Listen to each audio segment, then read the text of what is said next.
If you're listening to this, you found a transmission from the bunker codes. None of this is medical, dental, vision, legal, financial, or any other advice about anything. We're all on the same team and just want to be left alone. Enjoy.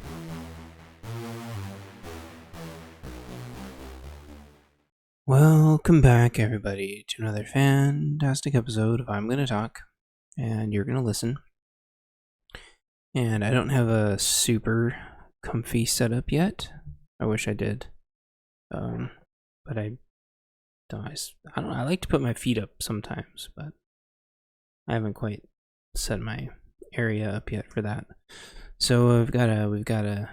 This is episode. I don't know how many of these I'm gonna do. I think less and less people listen to these every time. I really like doing them, but I'm pretty sure there's like one person that watches these anymore. I know I had to take a few weeks off there, and I told everybody I was going to take a few weeks off, but unfortunately, whenever you take a week or two off, everybody just ghosts. And it's really unfortunate. I had a bad feeling it was going to happen, but this is kind of like my effort, doing my best effort, because I don't. There's kind of two different things that happen. There's sort of like a normal kind of like summer lull as everybody goes on vacations and stuff.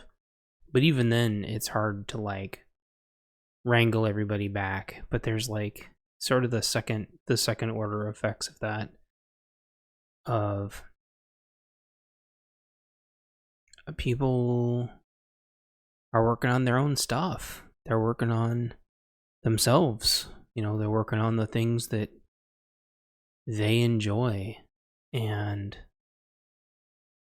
I've been trying to reach out to people for months and months and months and months. And I think if I had to guess, I would say this isn't even really a topic. This is just kind of me warming up as I watch the bees buzz around outside, staring at a giant forest wall.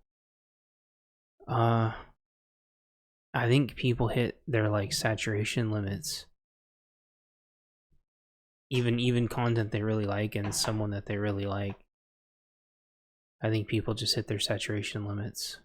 You can't reinvent yourself in your content forever.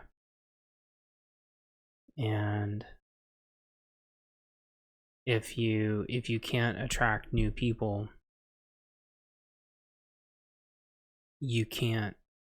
It's hard to just like maintain yourself under your own energy.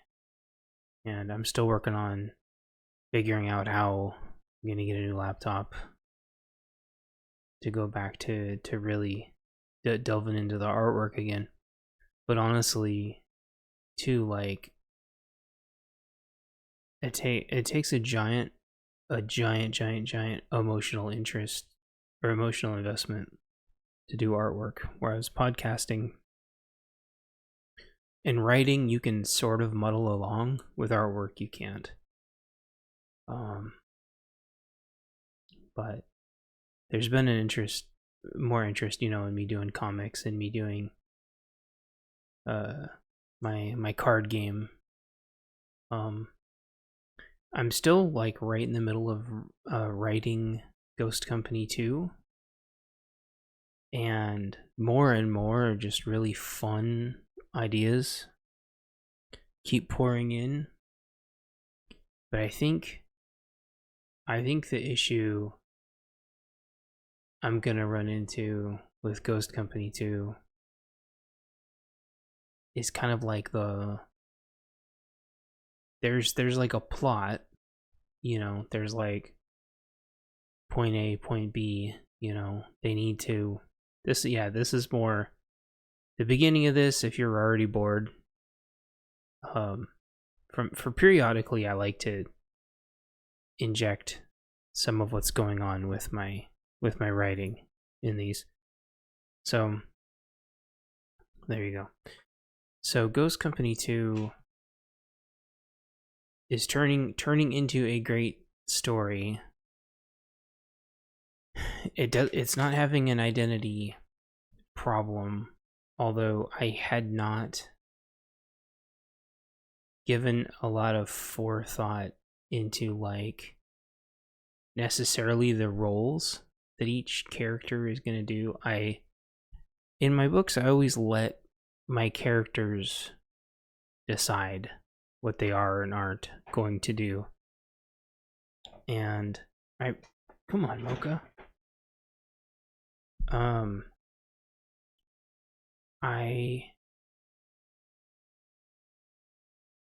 A lot of characters have kind of phased out from Ghost Company 1 for one reason or another. Either they didn't fit in the story, or they didn't fit in the tone, or they're just characters that aren't really in my life anymore, and new characters have entered my life, and there's new personalities that can be told, new perspectives, and some, you know, existing characters, some have, you know, become more, they're able to show more of their range.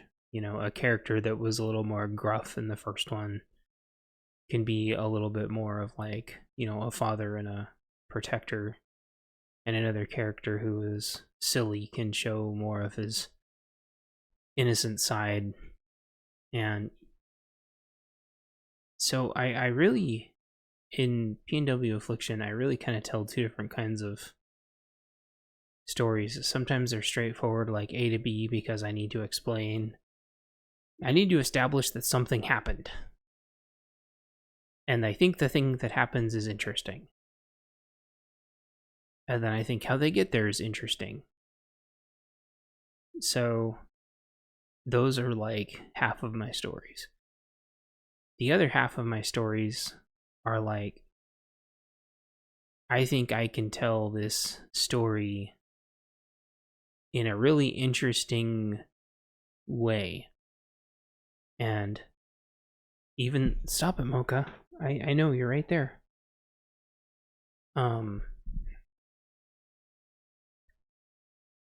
Even though I have some like interesting hooks in Ghost Company 2, and it's being sort of told in like, well, it's being told in like chapter segments, which is gonna make it a real sort of a mishmash. I think it might make it a little hard to follow. People who read it in like little bits at a time and pay attention, I think will be able to put it together. And I think I have an interesting way. I think I have an interesting way of telling it that is a trope that I absolutely hate, which is like somebody in the future telling the story and using that as like a big, basically makes the entire story like an exposition dump. But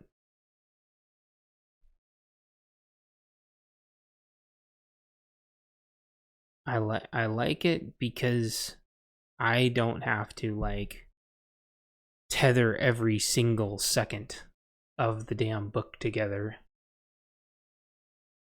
I can give myself an excuse to not like perfectly tether every second,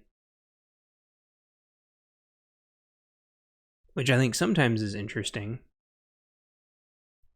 if it's more like a biography. But I think when you're trying to tell a story, having to fill in every second probably wears the reader out, and I know it wears me out as the writer. But I think I found an interesting way of doing it. But what I haven't figured out yet, because I think I have a great story. I have tons of interesting things that I think are going to happen. It ties together tons of things that I'm interested in and thoughts that have been on my mind. And things that I don't have the answers to, things I think are going to happen. Because a huge chunk of my books is like me trying to forecast, and see how close I get. Even though nobody's going to read these books. But I mean, just in case somebody does, like, it's always fun to see how close I get it. That's not true. One person has read the whole series besides me. And then I think 2 people have come close-ish. I think 2 people that I know of, 2 or 3 people have gotten past half. So someone someday conceivably will read Ghost Company 2, and if they get distracted a lot, I'm sure it's going to be frustrating, and if they don't get distracted at all, they're gonna love it. And I still think it was a wise idea to compartmentalize my military books with my kind of civilian books, and then kind of like my silly, and compartmentalize them to like 3 different. I think that was a really good idea. I'm so glad it worked out that way. So I still need to find a way. There's kind of like a bizarre phenomenon going on, and I haven't found a way to, and I think it's interesting, and I think it's unique. I've never heard of any book doing this before, but I don't have a narrative way of tying it into the point of the whole thing. But I have some ideas. So anyway, probably nobody cares about that, but I felt it was on my heart. It was on my heart to talk about. I used to do writing casts by themselves. I got begged quite a bit to do writing casts. And I said, okay, I'll do these, but I want people to support it. Nobody did. 0. Nobody did. So those handful, like 2 of you now left to listen to these, you might care about my books, and so there you go. I talked a little bit about writing. Wah wah wee wah. So let's get to the normal stuff before they come shut my water off and take away my printer and all that jazz.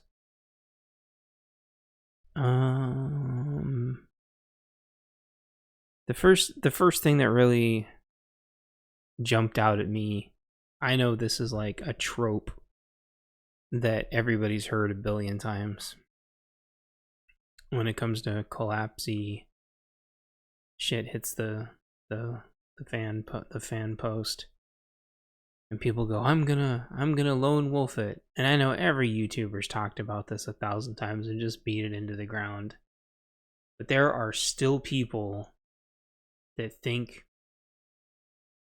either they're trolling or this is just like keyboard warrior syndrome. I'm gonna lone wolf it because the most dangerous person on the planet is, a person that's alone, and because they're unpredictable. And you know who else is unpredictable? People with no training. People that don't know what the fuck they're doing and don't know what the fuck they're talking about. Which are most people that think they're gonna go be a lone wolf, and it's probably some fucking neckbeard LARPer behind a keyboard that's waiting for his mom to come wipe his ass. Or it's some absolute fucking sociopath who is just waiting for the chains, the wheels to come off so they can run around with swords. And to either one of those, I say, if you're some tubby piece of shit hiding behind your keyboard saying you're gonna lone wolf it, you're giving other people a false sense of security that that's actually something that's viable, when they really should be trying to put a group together, even if it's a group where they can some food together. You're not gonna get infiltrated by the glowies, because you're trying to you're trying to make blackberry jam or something. which to me is still better than doing nothing. If you're the other part, if you're some sociopath, sword weird guy or gal who thinks, the chains are going to come off and you're going to walk around with your swords, somebody's going to pop you at 500 yards and you're not even going to know it, or they're just going to wait till you go to sleep. You'll have to sleep sometime. People go, oh, I'll do noisemakers. It doesn't matter. They're going to wait till you're exhausted. They're going to wait till you're tired. Or you're going to be tired and so paranoid that you step on a nail or something. There is like only a fraction of a fraction of a fraction of a fraction of 1% of people on the planet that could quote unquote lone wolf. Even if there's nobody coming after you at all, you're still not going to survive an entire seasonal cycle. It's so, and so I don't even engage. I just go, lone wolves aren't going to make it. Lone wolves are going to be the first people to get popped. And one of my favorite YouTubers, Preppers Bunker Outdoors, calls them walking loot drops. And I don't mock them. I don't sit there and screw with them, because I can read through the comments and see that they're trolling everybody using a different troll for each person. But really what they're doing is they're trying to discourage everybody. And those aren't preppers to me. Those are just pieces of shit sitting in their mom's basements and they're fucking playing World of Minecraft or whatever it is fucking neckbeards play these days. They go trade a couple Pokemon cards, whatever the fuck they do, then they sit at home and, well, actually, people on YouTube, they're not lone wolfing it. Like, if to be like a lone wolfer, you don't have time to be sitting there responding to every single post on YouTube. You just don't. You have to be constantly training and practicing and owning your skills. And I've got trees growing outside. I don't even know what the hell they are.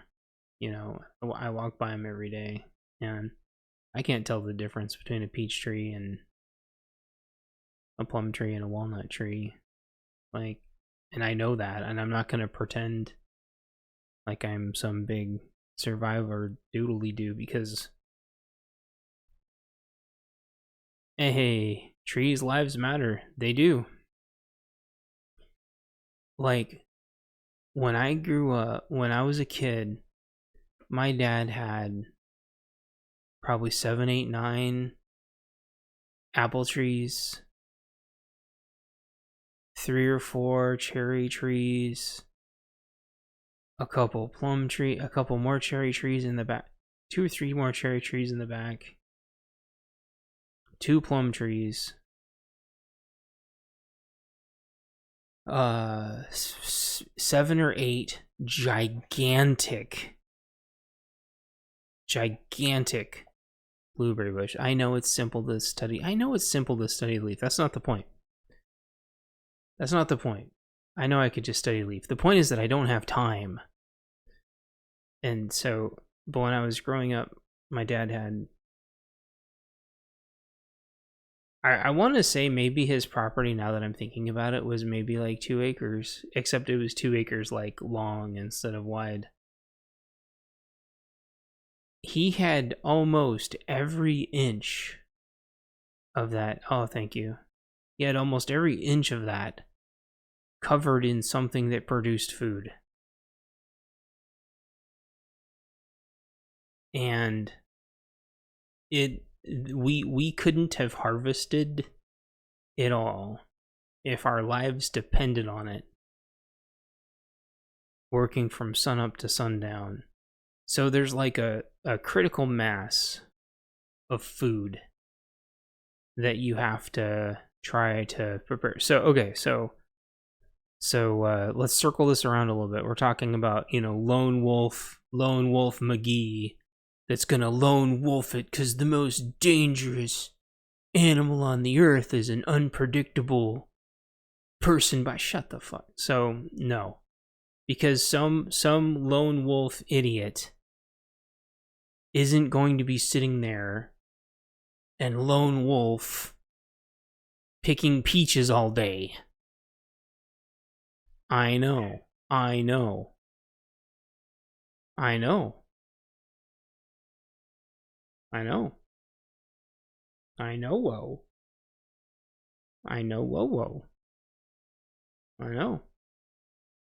So even Ringo agrees with me. Lone Wolf McGee isn't going to be picking peaches all day, and then making peach jelly all day, and then hiding his peach jelly somewhere all day, so he can have his winter supply.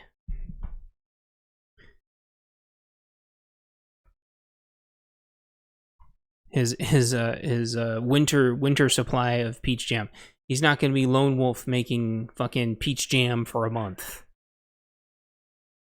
Okay, that's freaking stupid. The whole romanticized lone wolf thing is just the dumbest shit on the planet. Like, even Punisher, which is probably arguably the most prolific fictional lone wolfer, had a giant logistics system backing him, and that's fiction. So how's that supposed to work? Yeah, you tell me. You tell me, because you're not going to be foraging 3 or 4 months out of the. Okay, so he's gonna lone wolf. You're gonna lone wolf kill your deer, and then you're gonna lone wolf spend hours and hours and hours turning it all into jerky.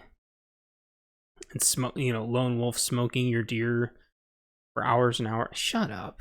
And then stash it somewhere for months and months and months and hope nobody finds it's so, this whole, like romanticized, like sniper on the top of the tower with a million traps between him and everything. No.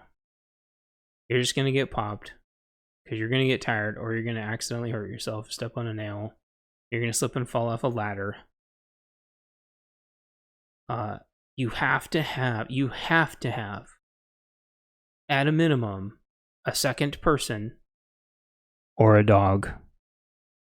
You have to have you have to have something, or a robot or something. You have to have a second. You can't because you sooner or later it's going to be the winter, and you won't be able to scavenge anymore. You're going to have to hunker down somewhere for months on end. And then if you didn't, lone wolf kill and smoke your bison, it's just so stupid. It's just so, tired and stinky is not romantic. and so this is so it's a troll. People aren't going to lone wolf it. They can't even. Most of these people can't even leave their house. They're on government subsidies, or they're not, or their unemployments. They live in LA, or they live in La La Land, which is kind of like LA. Like, so I wanted to get that out of the way. The difference, there's only 2 different kinds of survivors, successful survivors. There's the nomads, where you kind of have to move around seasonally, and that's viable. It's a lot of work, but it's viable. Or you're I think hunter gatherers. You could call them hunter gatherers. They don't lone wolf. They hunt and gather as a group. Or you have farmers, agriculture. Those are your 2. That's it. Those are the 2. You're either hunter-gatherer or you're farmer. Or both, I guess. There are no other types of viable survivors. and parasites are going to are going to go on one-way hunting trips, and that'll be that. Because nobody's going to put up with that shit. So yeah. What else? So that was kind of like the first big thing. What else? What else is on the agenda, Rooney? Hope everyone's doing a fantastic day. I did my whole last podcast and forgot to plug my coffee page at all. Wow. I'm still keeping the coffee page going. I do news every week or two, and then I do as many kind of as much demo writing as I can throw in there. It's a little late to talk about this, but on my list of topics, I had written in here, what does the 4th of July mean to me? Someone brought your dog some treats. That's cool. I'm glad. I'm hopeful. Since the move didn't quite work how I wanted, we had to spend the 4th of July in town. I'm hoping I never have to deal with another 4th of July or New Year's. Or if I do, I'm so far out that maybe it's only like 1 or 2 people, and hopefully they don't burn anything down. I remember somebody saying, and they have a right to their opinion, but the 4th of July is supposed to be loud. The 4th of July is supposed to scare people, to remind you of what war is like, so we avoid war. And I've thought about that a lot, and I don't disagree with that. However, I don't think it has that effect. I think it more so has the effect of that, if we're going to take that analogy, that war is fun. And war has really been, like, in the past, it's been romanticized as well. And it's been, if you're a man, you fight and go to war. And I don't think war should be glamorized. Just like I don't think like mobs and riots should be glamorized. On the news, they always show riots. They always show the before and the after.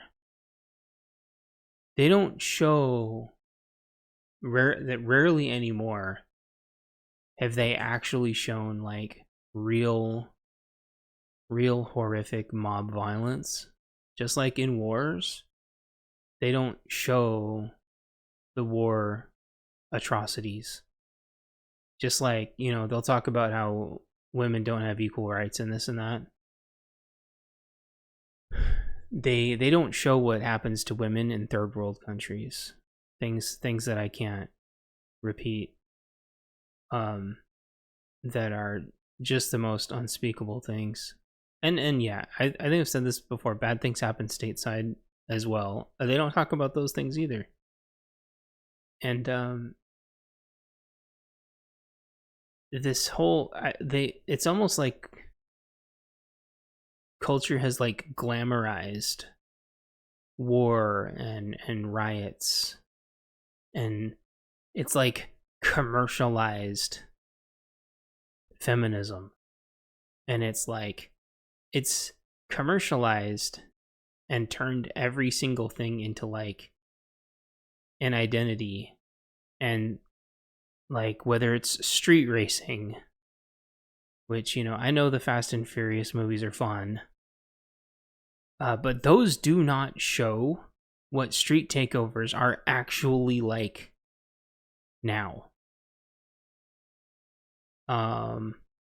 They like glamorize and romanticize like homelessness,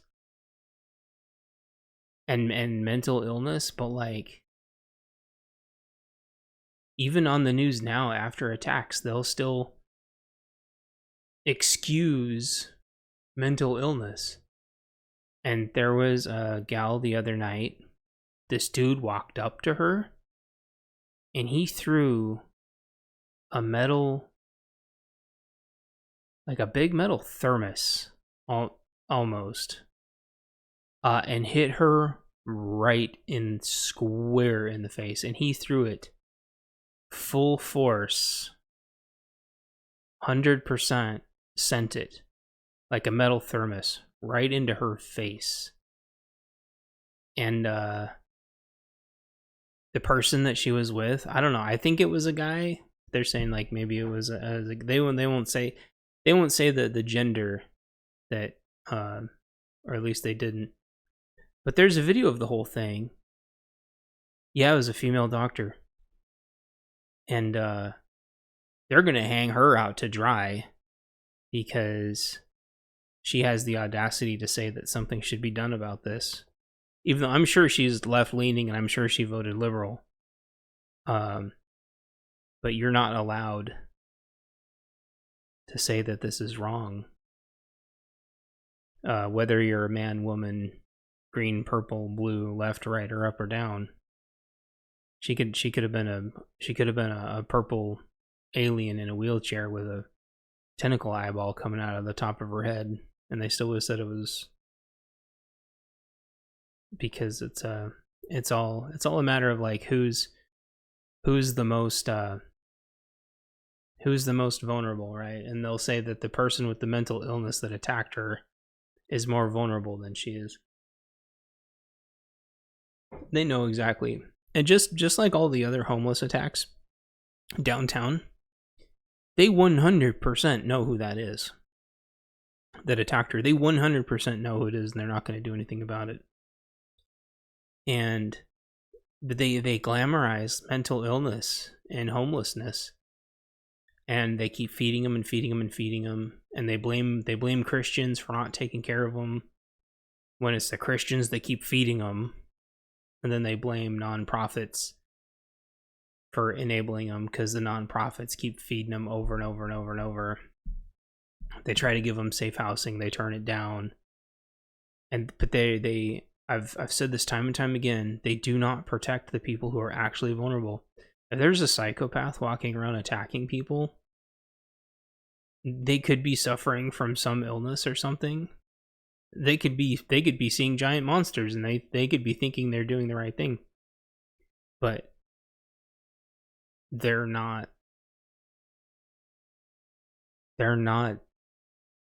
safe to be around other people. And I guess your argument would be, well, if everyone was suffering these delusions, and if everybody was seeing monsters, and if everybody was attacking everybody, then you'd say that the one person trying to stop it would be the person that's the problem. But I don't know if an entire city full of mentally ill people is really a hill that I want to die on, morally speaking. And so the powers that be want to commercialize everything, but not so much that it scares people. You know, they show the nice side of protests. They talk to the homeless people that aren't like smacked out of their brains. You know, I feel sorry for them too. I saw a homeless guy and he had a juggalo tattoo, and he didn't seem drugged up at all, and he was just kind of like, I'm stuck here, and I'm sorry that there was this gal that was trying to sell her house, and she's like, I can't sell my house because there's this dude there. And they went over and talked to him, and he had a big juggalo tattoo, so it's like, well, but he was totally with it, and he didn't seem like he was on drugs at all. That's gonna be the rarity, though. There's kind of like there's there's the spectrum. There's totally normal people that just happen to be on the streets. There's people that are in varying levels of recovering addicts, and there's people that are just whacked out of their minds. And then you have just all out predators, right? And so if you think you're some lone wolf badass, well, go downtown. Go downtown and see how much of a lone wolf badass you are. But then you'd be like, well, no, because there's rules. It's like, well, okay. Keep making excuses. And I mean, I know as soon as you defend yourself, you're going to be the bad guy. But that's how they're conditioned. And that's kind of what I want to loop back to. Like, the person that she was with didn't try to defend her at all. Didn't try to stop the person at all. There were some people that even said, like, he saw it coming and ducked out of the way, which is why it hit her in the face. But I think she was saying that the attack was meant for her.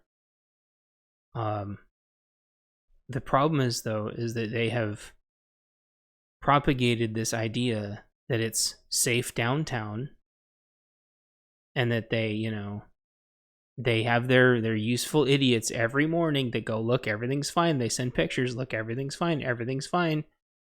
And then you have upper management that says, come downtown, buy things, spend money, wah wah wee wah.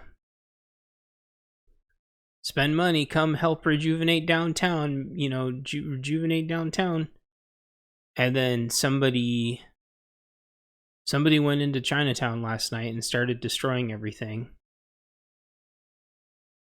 And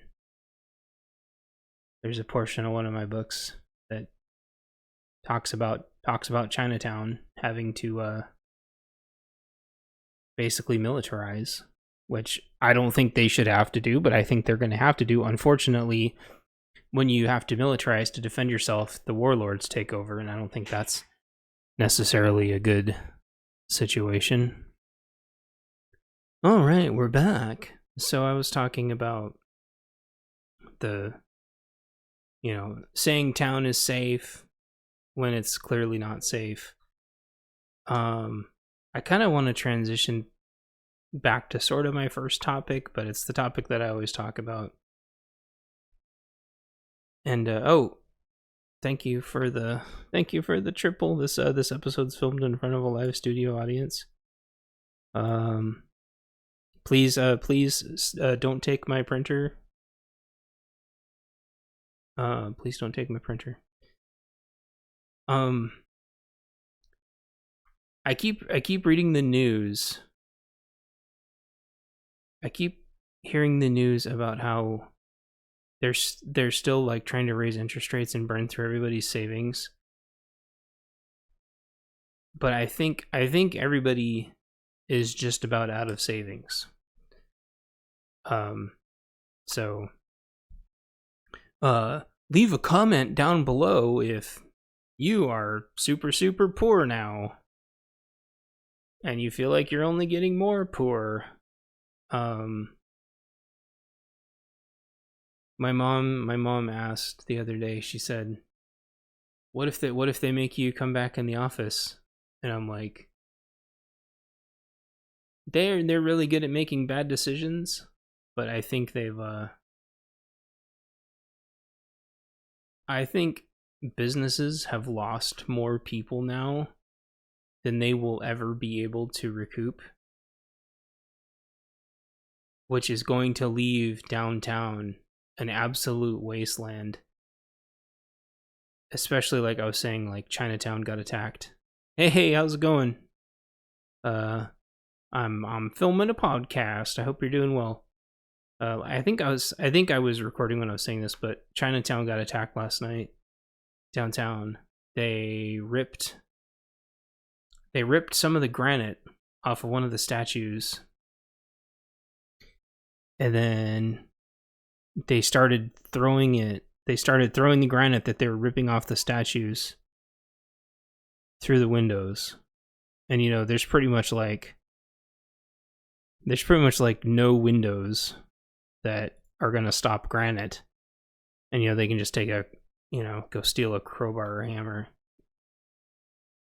So like nobody's gonna go downtown anymore, right? And nobody's gonna have to. It's gonna turn into a wasteland. Nobody's gonna go back down there to work.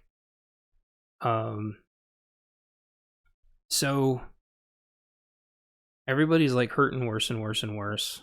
And I still stand by, I'm not sure how much I shared this last podcast, but I seriously think it's going to be more viable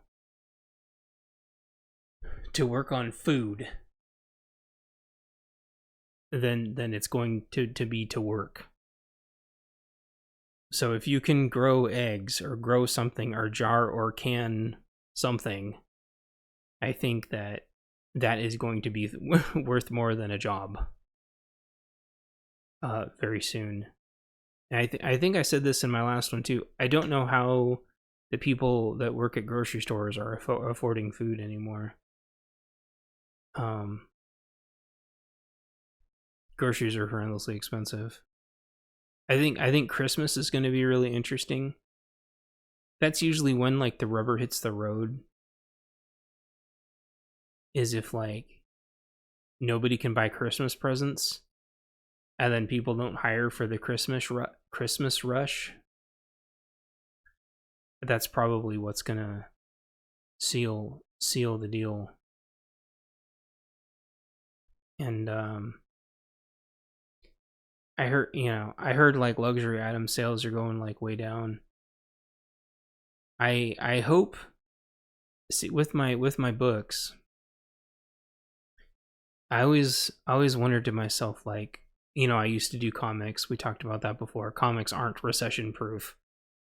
I was really like back and forth on if like apocalypse, fiction and nonfiction was really recession proof. And they keep saying we're not in a recession, and but then they say there's still a chance of a soft landing. It's like, well, if we're not in a recession, then why are we worried about a soft landing?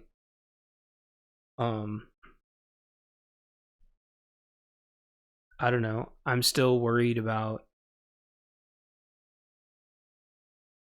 like what are retailers gonna do?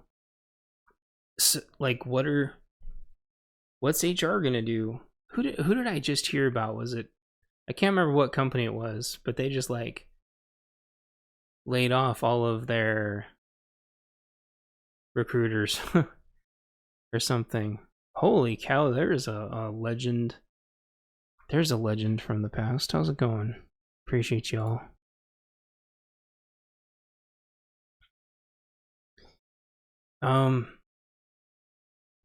What are, they're gonna need recruiters again soon. They'll need recruiters again soon. They keep saying that. They'll hire us all back, and we'll all be fine. Just hang in there, recruiters. Just hang in there, HR. And then it's like more recruiters getting laid off, more HR getting laid off over and over and over.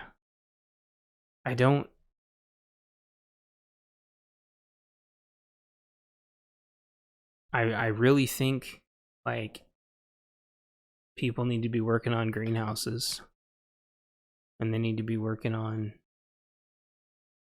getting out of the city and buying some land or finding a friend with land or something. And that's why I'm so confused as to why a bunch of my friends are all of a sudden like really quiet. And who knows?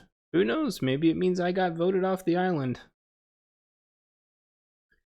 Maybe I got voted off the island, which has happened before. But I can always make new friends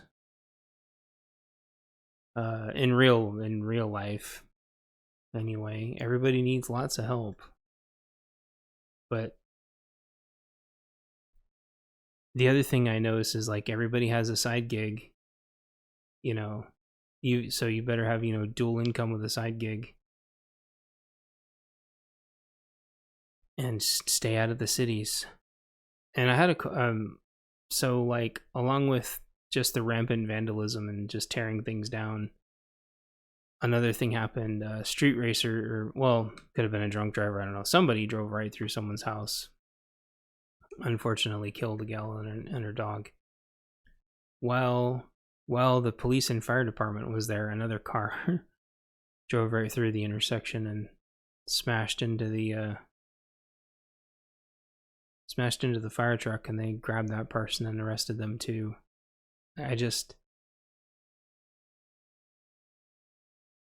I still think, like, between the crime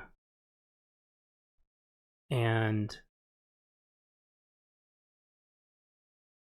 just, I don't know, I think people are going to just keep moving further and further away from the cities. And I don't know, I'm also wondering about the climate stuff. It's hot as hell here. I don't ever remember it being this hot for this long. There hasn't been a cool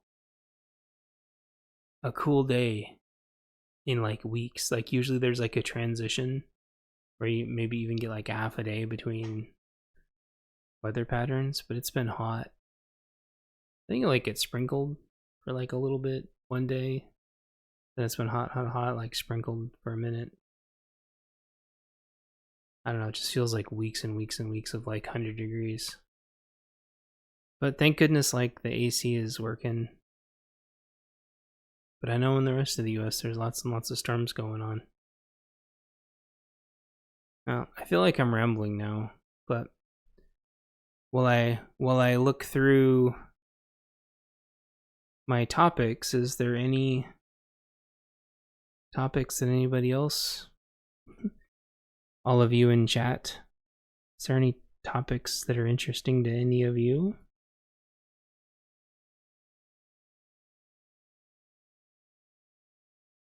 There we go. One of the biggest reasons we moved here was to get away from the fires. I think I told that story last week. I went into town where I used to live to get some stuff, and I stepped out of the car and I couldn't breathe because it was just like breathing acid smoke. And yeah, the sky was that awful haze that just gives me a migraine. I'm so happy to be away from the fires.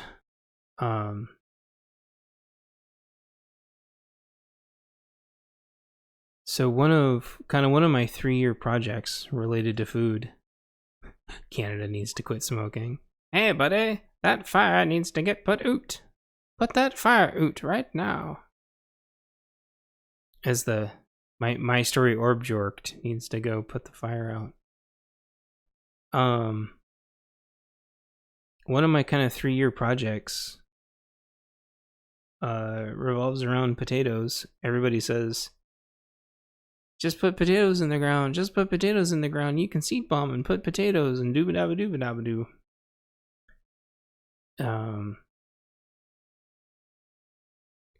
So I can tell you that with only put the fire out, I can tell you with pretty much certainty that seed bombing potatoes only lasts about 3 years. You, my hoose. Get that fire away from my hoose, you hosers! Seed bombing an area with potatoes only lasts a couple years. And they only last about 3 generations before they get too small. The original potatoes, which this should be completely obvious, because it takes about 3 years to decompose something organic fully. In 3 years, the potatoes that you seed bombed with are going to be dirt, and they're not going to be making potatoes anymore. And each year, the potatoes get exponentially smaller.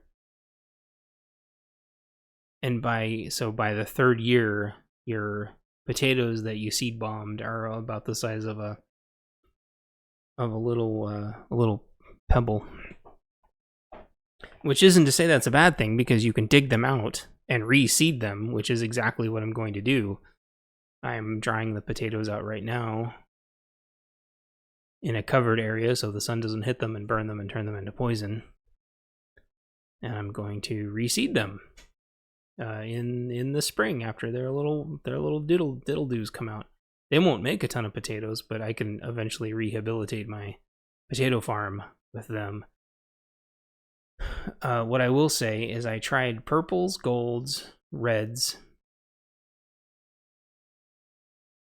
and maybe one more. I can't remember what the fourth one was I tried.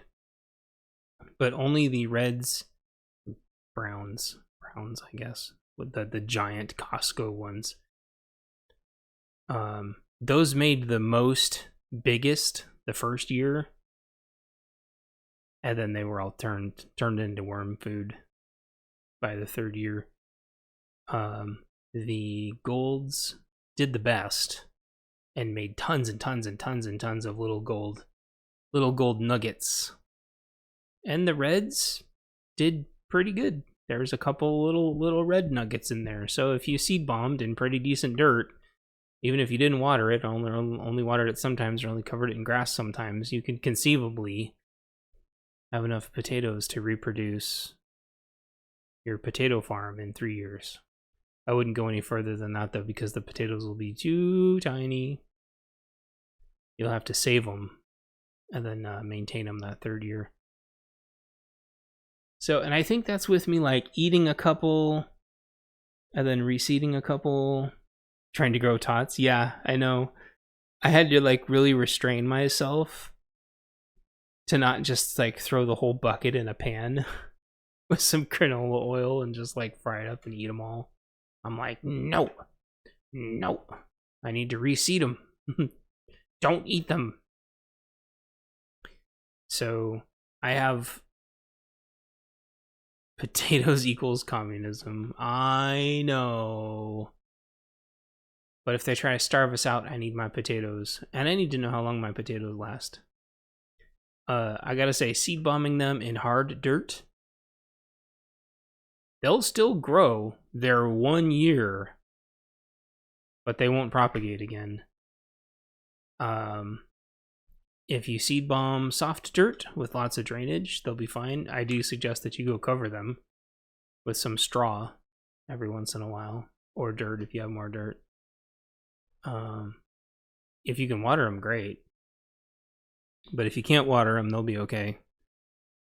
They'll stop growing. Your grass is burnt. Yeah, everything. It's like walking on straw here. The sun feels different. Yeah. I know it's always cliche, but it really is like a different kind of heat outside. It feels, and there's like no wind right now. This is the Pacific Northwest, west of the Cascades, and it feels like frickin' Arizona. It feels like frickin' Arizona outside.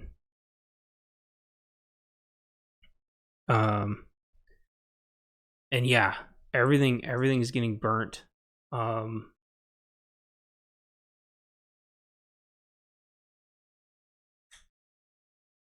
There's this plant that I keep forgetting the name of.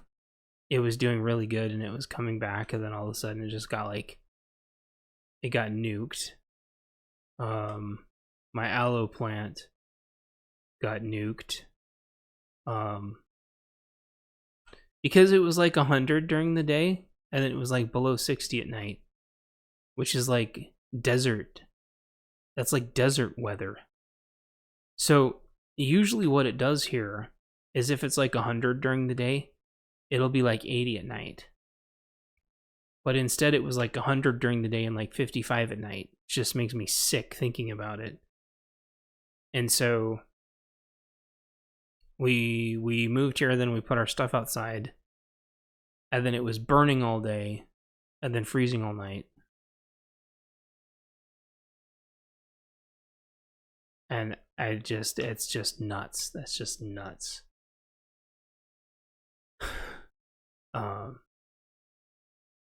And like I said, these ding dongs didn't let us move in right away. And almost everything they grew here almost died.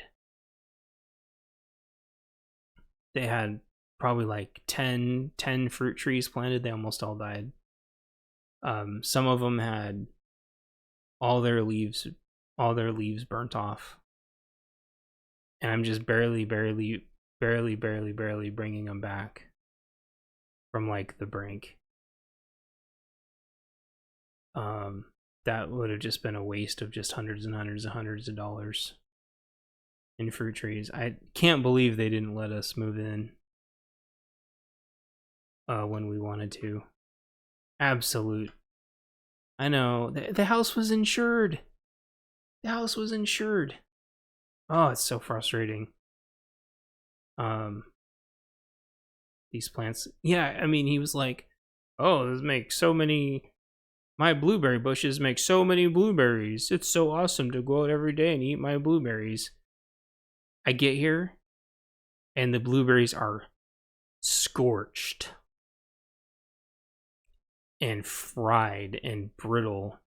The leaves were falling off because they were brittle, and all the blueberries were turned into dehydrated little blueberry raisins. And I'm just like, oh, good job, dude. You know, it was about $100 worth of blueberries that just got fried. You know, a couple $100 in plants that just got fried. You have the trees, banana peel. You know what? You know, I didn't even think about the banana peels.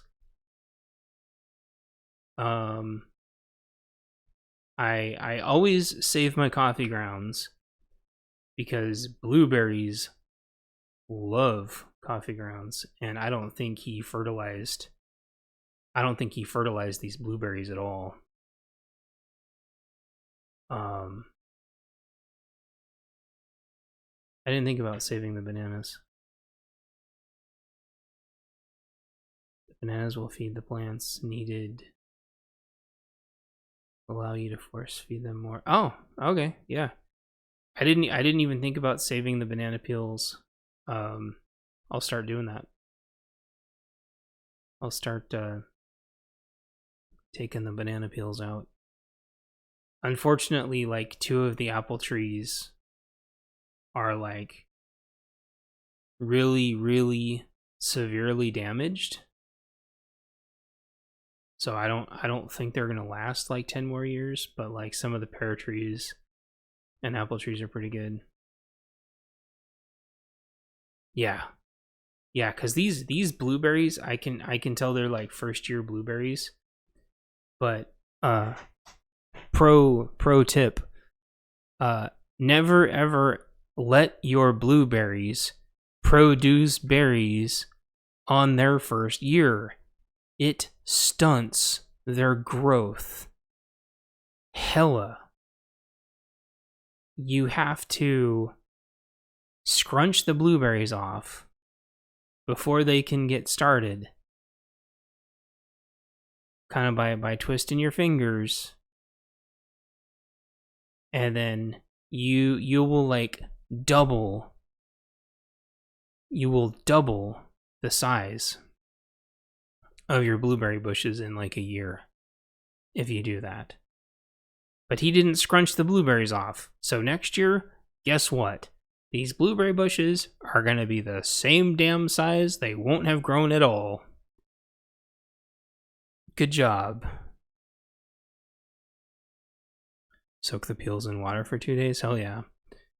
Another thing I learned, I've been trying all different kinds of bee traps to try to trim down this paper, whatever kind of paper wasps these are. They make little paper honeycombs. They're everywhere. They're every 5 feet in every direction. I finally whittled them down by putting a barrel of bleach water outside. They love that shit. They go right in there and die. Killed like 20 of them. Which is way easier than trying to friggin' not kill myself getting those getting those bee nests. So, and then there's a deer that keeps eating the apples. And it's got a little baby deer, but the baby deer can't reach the apples. So I think it doesn't really know what's going on. It just watches the mom deer eat the apples. It's like, oh, that looks cool. I won't be able to reach those for a while. I don't know if like the mom knocks the apples down for the deer, but the baby deer kind of sort of stands there and is like, oh, well, okay. We could get murdered standing out here, but okay. I guess we'll just stand here and eat all these people's apples and hope they don't turn us into deer applesauce. Which leads us to our next segment, Dear Applesauce. Dear Applesauce, who makes money off all the fireworks that are supposed to be so patriotic? Shut up. I think I already talked about, like, the massive scam that is buying houses. I don't think there's enough time today to talk about transhumanism, but I was making a joke about cyber eyeballs on a phone yesterday, and I had a gal just rolling, and she started talking about someone who had a computer in their arm, and it's interesting how some people are okay with that, but I was being ironic and just kind of seeing how far it would go.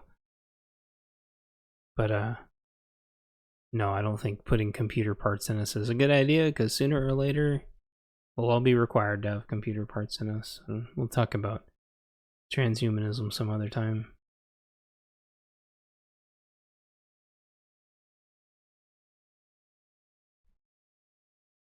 I feel like I'm acclimated to the heat, which is good. But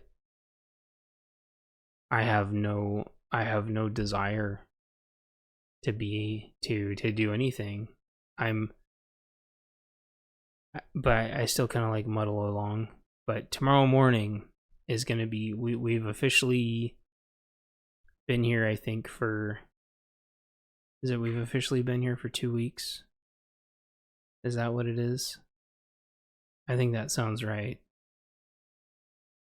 And so tomorrow morning is going to be my first morning where I'm going to get up and specifically try to, like, start chipping away on things.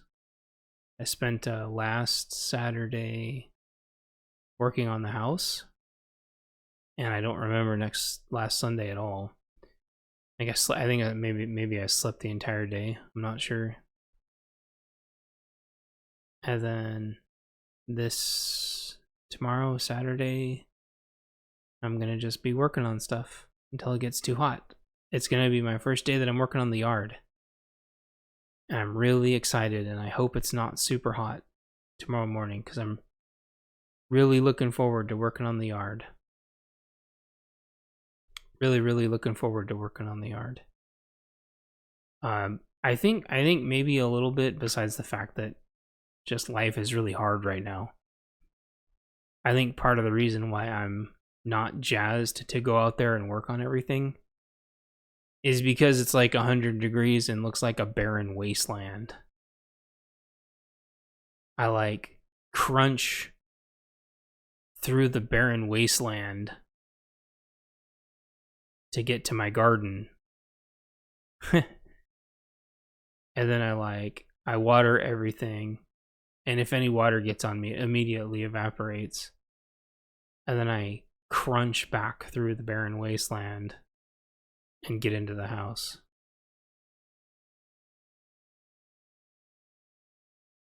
And it's really hard to not think about money. And I know everybody's really worried about, well, everybody except for people that are in like the upper echelons of the middle class and up. They're not worried about money, but they're still planning vacations and stuff. But the rest of us, that make under 100K a year,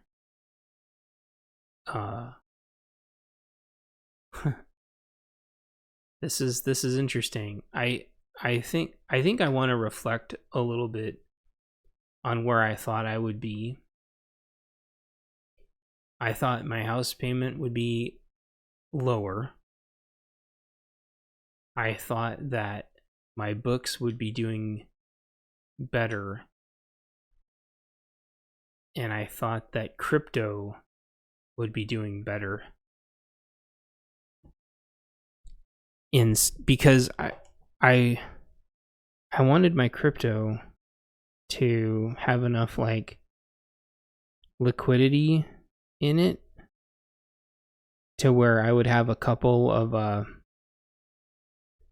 like a couple months of mortgage, a couple months of mortgage in my crypto. And crypto's down again. Although SHIB's doing freaking awesome. SHIB. Monero's doing okay. But like ADA's doing terrible. Litecoin's chugging away like it always does, but Litecoin was up over 100, now it's down to 81. But I know it could hit like 41. Algo's down to 10 cents. It's terrible. Algo, you shit the bed so bad. Although I guess it's not entirely their fault, the SEC. But it's gonna be a struggle, and I know a lot of people are struggling right now.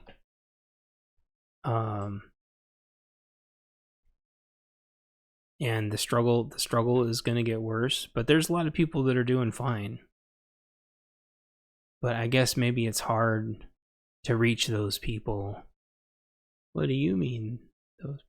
It's hard to reach those people because they're out doing things.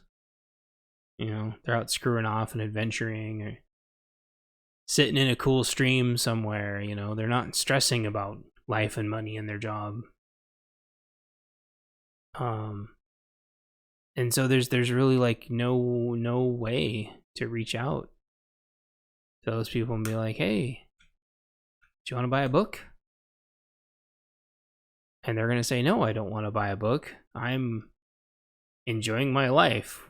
What are you doing? It's like, well, I'm freaking out about my life trying to sell books. And, you might say, well, the answer to that is to just go live life. But I also have to keep putting myself out there. And so I want you all to know that I haven't gone anywhere. I mean, I moved, but like I didn't leave. I'm still here. I'm homesteading now. My medical has been a monumental challenge.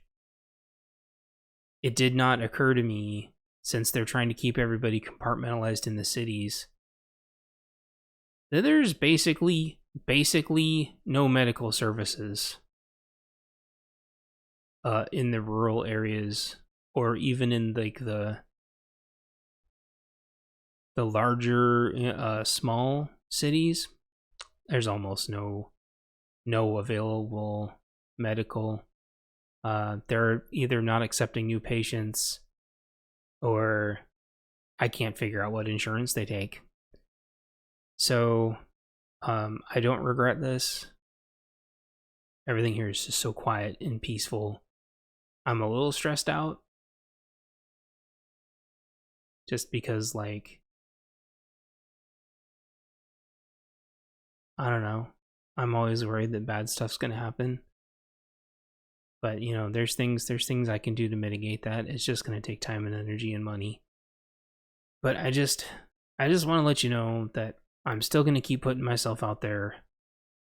I'm still going to try to network. Yeah, well, you can do your own doctoring, and that's fine until you need an ophthalmologist that does a very, very, very, very, very, very specific, very, very, very expensive procedure. And then doing your own doctoring doesn't help you anymore. I'm not talking about going to see like a useless general, whatever the hell they're called. I got rid of my primary care. That is the biggest scam. Primary care doctors right now, in my opinion, are one of the biggest scams in the United States, along with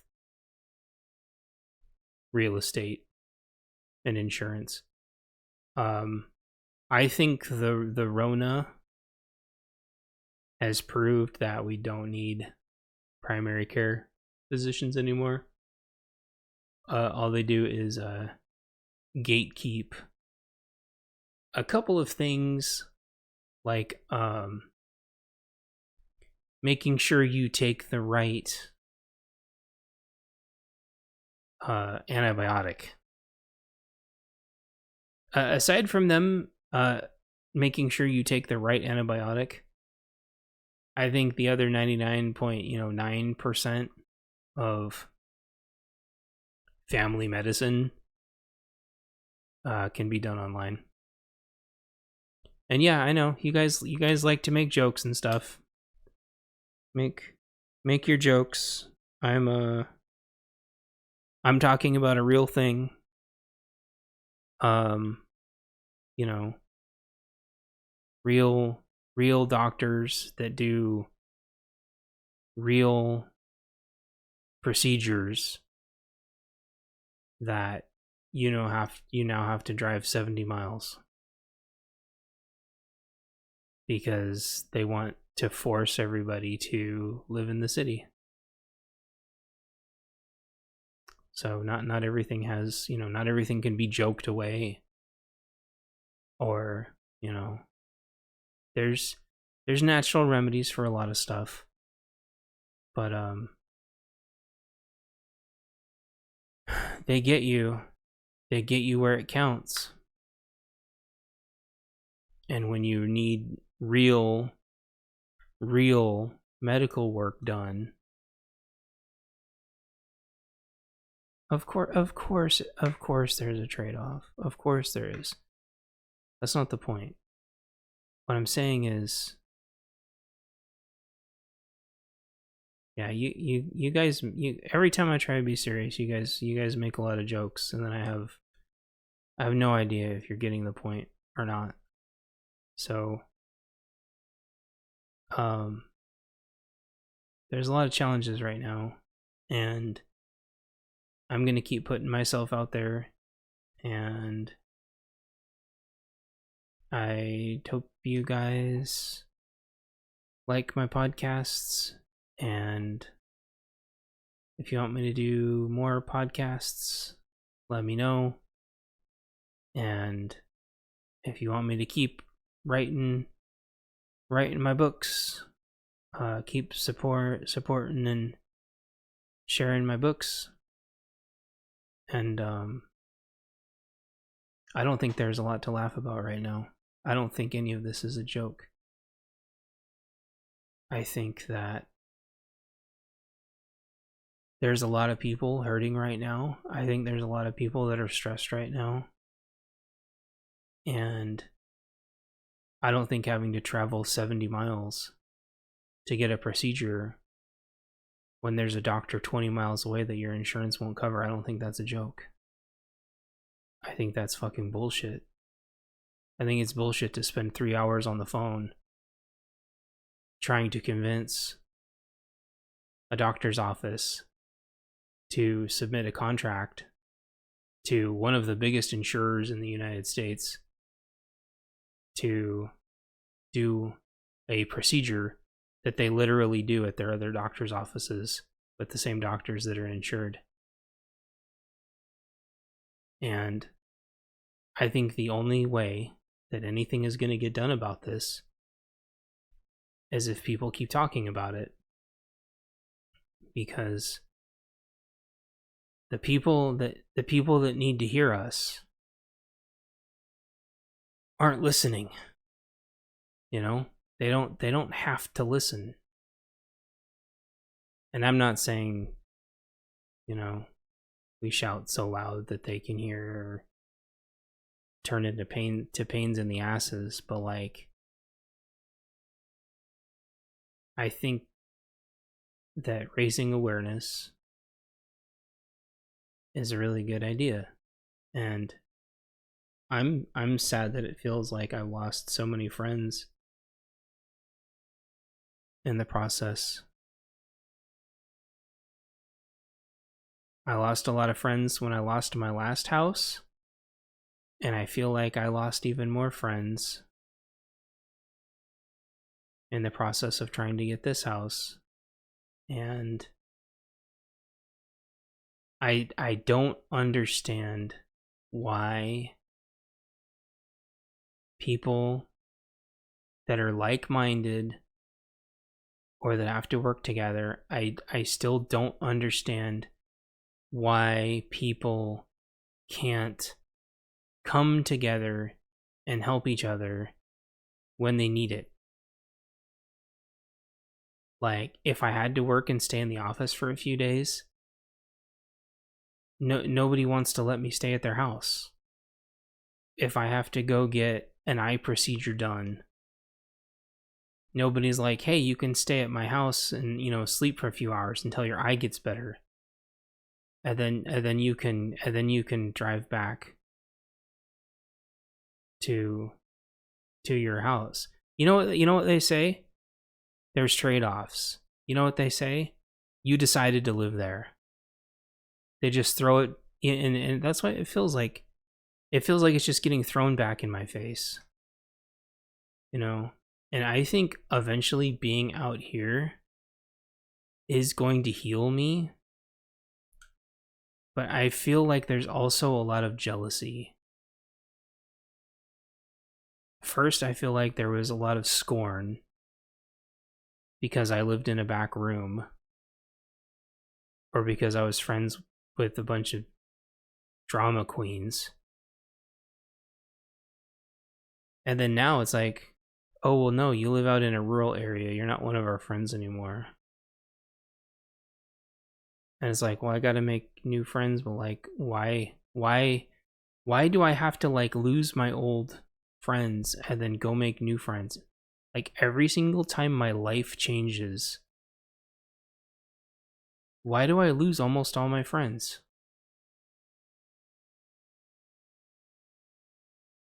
And I think that was kind of like how I started this podcast, is like, I want to try to bring everybody back together.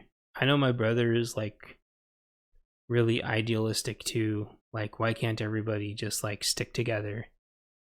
And that's always been like the point of my books. Why can't everybody just stick together and support each other? And I've said, like, you might not be able to get a house in a rural area, but like, somebody else might. And there's going to be times like what I'm talking about where that person's going to need your help because you still live in the urban area or the suburban area, and then they live in the rural area. You can all help each other. You can all still be friends.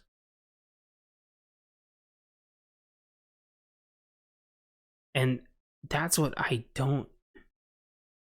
And you're right. They're only acquaintances if they leave that easily, and or what I call they're friends via convenience, also known as coworkers. Like, what is it gonna take until everybody starts being on the same team again?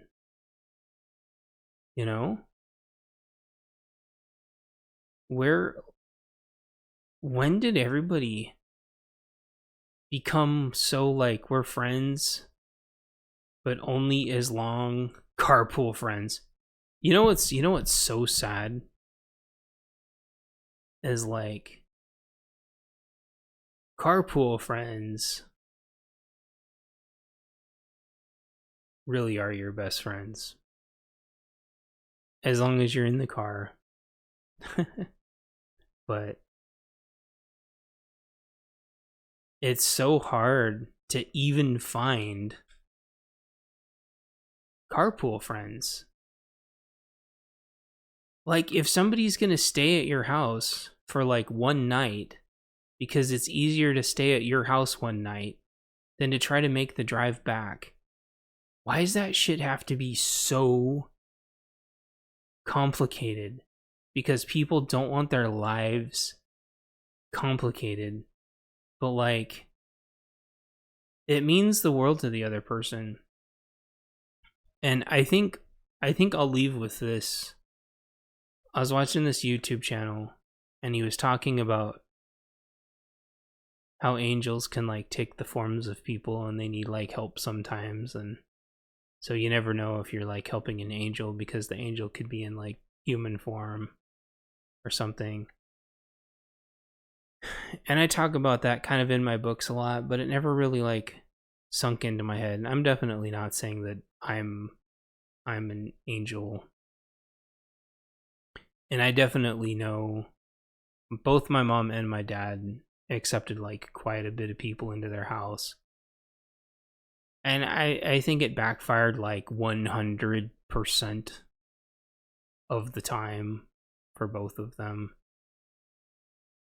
I get it, like helping people that are down and out on their luck.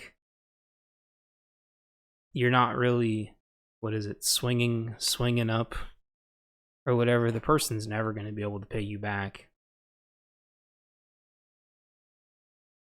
And you won't ever be able to capitalize on the fact that they're there. But, or if you can, it's like really rare and you're looking at a gift horse in the mouth. But like, everybody jokes in the cities like, why don't you take in a homeless person? It's like, well, everybody knows why they don't take in a homeless person, because there's a reason why they're homeless, and it's because their families completely disowned them, because probably they stole and sold everything in their parents' house, or they did horrible things. Like, I think it's like 90% of them, like their parents will not take them back. It's some massive number. And so why would people like risk even a single piece of their resources taking in a homeless person? Well, most of them, if it's like a coworker or something, they just don't want to complicate their life. They assume if you don't have a place to live, or if you can't, afford hotel accommodations, that you're just a deadbeat loser. And you're just going to create too much drama for them, because taking care of another person, even for one night, is just too much. It would just be too much drama on their fragile little life. And we've got to find a way as a society to come together. And that's one of the biggest reasons why I got this place. I didn't want anybody to ever have to go through what I went through again. And you might think, well, your property's out in the middle of nowhere. That's not going to help anybody. I'm like, well, it is going to help people when there's no point in living near the city anymore.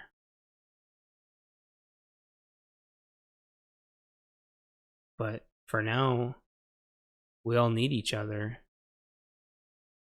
I don't live near the city anymore, and now I need the people that live near the city, because you're not just like magically sustainable overnight. It takes like a year of really, really, really hard work and a lot of skills that I don't really have, but I will have to get this going. But I think I keep repeating myself now. The point is that I'm not going anywhere. I appreciate you all still being here. If you have friends that read, please share my books. I think almost all of you follow my Ko-fi page. I really, really, really appreciate that. The Ko-fi page gives me so much morale. You have no idea. You said you find out what people are truly like. don't let that stop you caring for others. Most people are just selfish. I agree. And that's why I pray every night, if I don't pass out, that, you know, my prayers were answered. I got this place, and that must mean that I'm on the right path. And unless something out of left field happens and there's some other massive, really, really beneficial reason for me having this place, I can only assume that I have this place because a lot of people are going to need somewhere to live. And living in the urban and suburban areas is not going to be important anymore. And I need help getting this place ready. I need help getting myself ready too. And so taking time out for myself and not just working until I'm exhausted has been incredibly difficult. But I am not gonna stop caring for other people. I think that there is going to be a point very soon where we're going to have to accept a lot of refugees, because there was a lot of people that I knew with land the last 5 years, and not a single one of them said, come throw up a tent and get some Wi-Fi.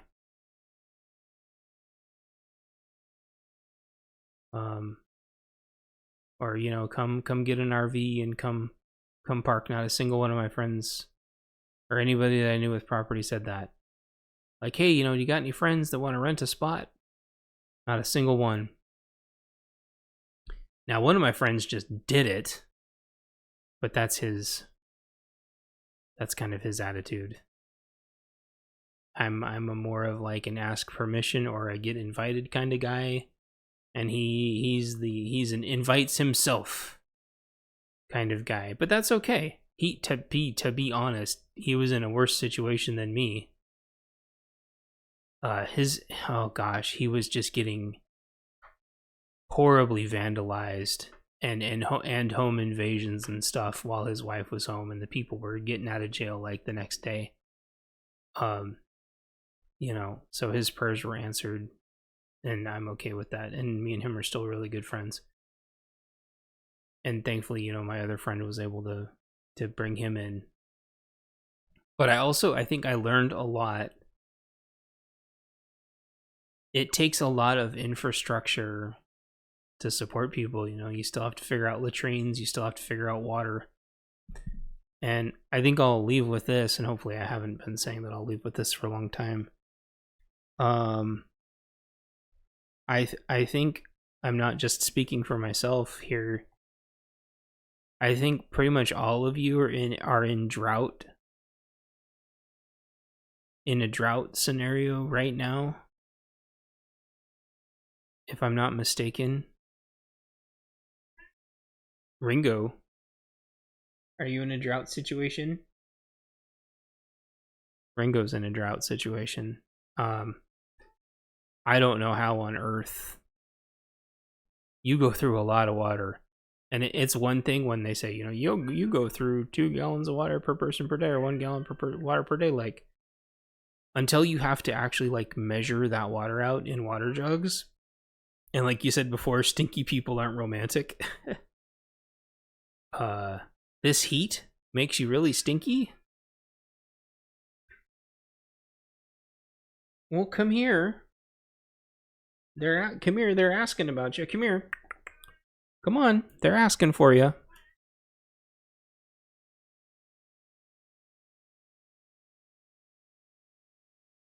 Yeah, they're asking. See, Ringo's here. I don't know if if you had, an acre of tiny homes. I thought about the electricity. Like I know how I know how I would do the electricity. I think doing the latrines would be pretty doable. You know, you just deal with the gray water, and